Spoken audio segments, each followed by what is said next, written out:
Hey everyone, आज मैं लेके आ गया हूँ क्लास 8 का जो आपका सोशल साइंस का चैप्टर है, चैप्टर 8 उत्पादन के कारक। इसका पूरा वन शॉट वीडियो लेके आ गया हूँ जो आपके एग्जाम्स के लिए बहुत ज़्यादा इंपॉर्टेंट है। चलिए शुरू करते हैं पूरे चैप्टर को और इसको सीखते हैं। देखो, सबसे पहला पूछा गया है उत्पादन का अर्थ क्या होता है। वस्तुओं व सेवाओं को बनाने की प्रक्रिया को उत्पादन कहते हैं। जब किसी हम वस्तु को बनाते हैं, कोई भी सामान बनाते हैं या कोई सर्विस को बनाते हैं, सेवा होती है ना, उसको बनाते हैं, तो इसे कहते हैं उत्पादन। जैसे गाड़ी वाला आपको एक जगह से दूसरी जगह लेके जाता है, ठीक है, तो वहाँ सेवा को बनाया गया। या आपने किसी फैक्ट्री में चॉकलेट बनाते हैं तो वो क्या है, वस्तु है, ठीक है। तो जब वस्तु या सेवाओं का उत्पादन बनाते हैं उसको, तो इसे हम कहते हैं उत्पादन। इससे लोगों की ज़रूरतें पूरी होती है। जैसे आप क्या इस्तेमाल कर रहे हैं, अभी मोबाइल इस्तेमाल कर रहे हैं, तो जो मोबाइल है वो उसको भी बनाया गया है, ठीक है, यहाँ पे उसका उत्पादन किया गया है जिससे आपकी ज़रूरतें पूरी हो रही हैं।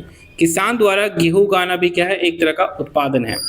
इसके बाद नेक्स्ट क्वेश्चन पूछा गया है उत्पादन के कारक क्या है। उत्पादन के कारक का मतलब उत्पादन किनके द्वारा होता है। देखो, उत्पादन के लिए आवश्यक साधनों को उत्पादन के कारक कहते हैं। मुझे अगर किसी चीज़ को बनाना है, ठीक है, उत्पादन करना है, तो जिन जिन चीज़ों की मुझे ज़रूरत पड़ेगी उन्हीं को कहते हैं उत्पादन के कारक। जैसे मान लो मुझे भूमि चाहिए, ज़मीन, श्रम मतलब मजदूर, पूंजी मतलब पैसा, और मशीन चाहिए, उद्यमिता मतलब मुझे नॉलेज होनी चाहिए उस चीज़ को बनाने का।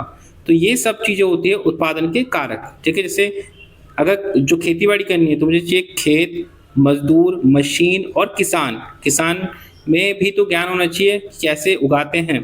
तो ये सब होगा, तो ये सब हमारे क्या है, उत्पादन के कारक है।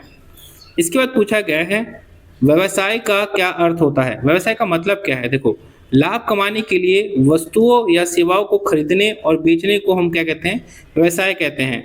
लाभ कमाने के लिए आप क्या करते हो, वस्तु को खरीदते हो या बेचते हो। जैसे मैंने एक सामान को परचेस किया, उसको ज़्यादा दाम पे बेच दिया, इसी को कहते हैं व्यवसाय।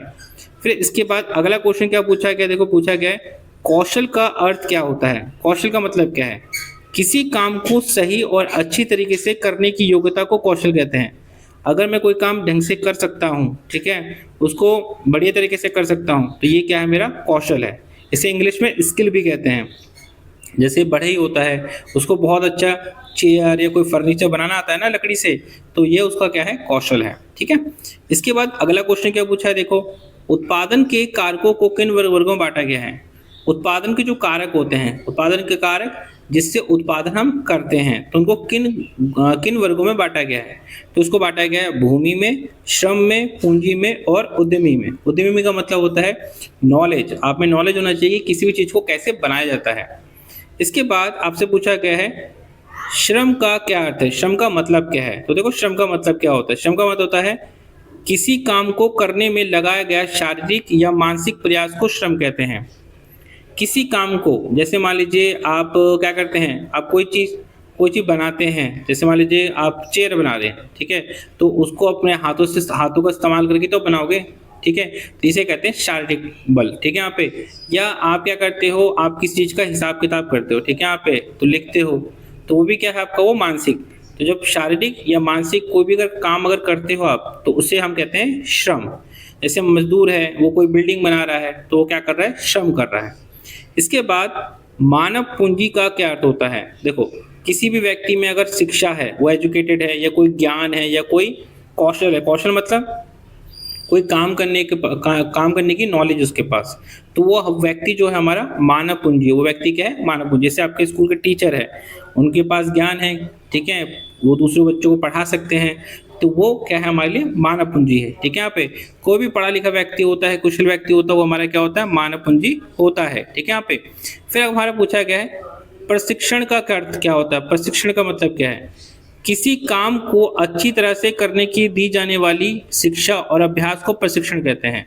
जैसे मान लो कि जैसे कोई एक व्यक्ति है, वो किसी कंपनी में गया काम करने, ठीक है, तो उसको जब पहले ट्रेनिंग देते हैं ना, जैसे एग्जांपल मैं लेता हूँ, जैसे आपने पहली बार कंप्यूटर सीखा, ठीक है यहाँ पे, और कंप्यूटर सीखने के बाद में मैंने बहुत अच्छे से कंप्यूटर सीखा, पूरा कोर्स कंप्लीट किया। जब आप काम करोगे ना, ठीक है, तो आप आराम से काम कर पाओगे, क्योंकि आपने पहले से क्या ले रखा है, प्रशिक्षण ले रखा है, ट्रेनिंग ले रखा है, ठीक है यहाँ पे। तो कोई भी काम को अच्छी तरीके से करने के लिए जो आप ट्रेनिंग करते हो ना, उसी को हम प्रशिक्षण कहते हैं, ठीक है यहाँ पे, या उसका अभ्यास करते हो।